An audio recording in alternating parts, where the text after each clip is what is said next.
I'm standing in front of one of the most infamous man-made structures in the world. In some places, it's as high as 8 meters, making it twice the height of the Berlin Wall. It runs 280 miles long, basically the distance between Philadelphia and Boston. It's been under construction for the past 13 years, and it's still not done. Oh, and according to the International Court of Justice, this wall is completely illegal. I'm in the occupied West Bank, where Palestinians have been living under Israeli military occupation since 1967. The wall is one of the most imposing parts of that occupation. Israel began building the wall in the early 2000s during a wave of suicide bombings that targeted Israelis.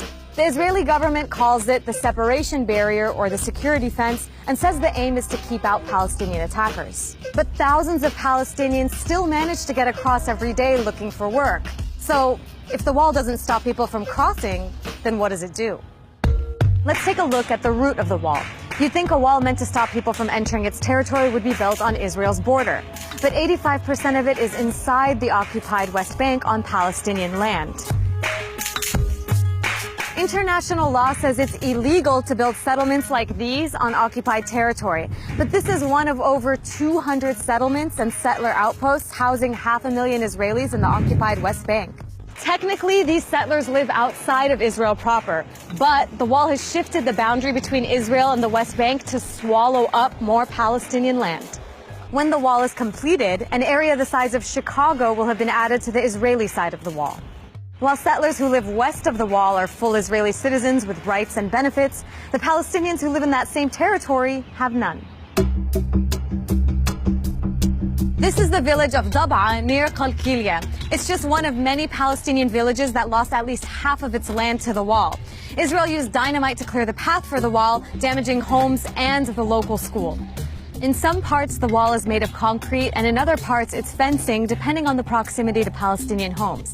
I'm standing at a gate that Israel only opens once a year to allow villagers to harvest their olives, which was once their main source of livelihood.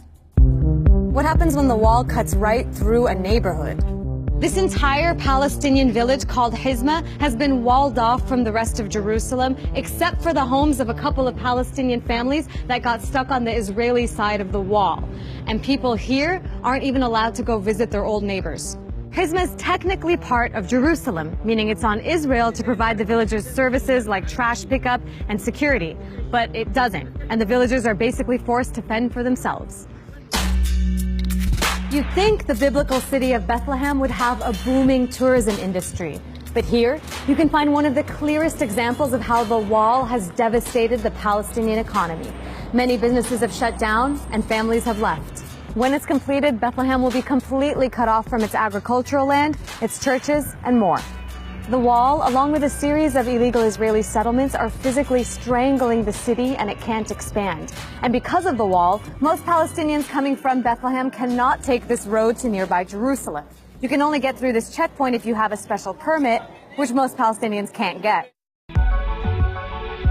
So there you have it. This wall, a fixture of the occupation, has destroyed neighborhoods, strangled the economy, and illegally grabbed more Palestinian land. Palestinians call it the apartheid wall. And the question is, how long will it stand?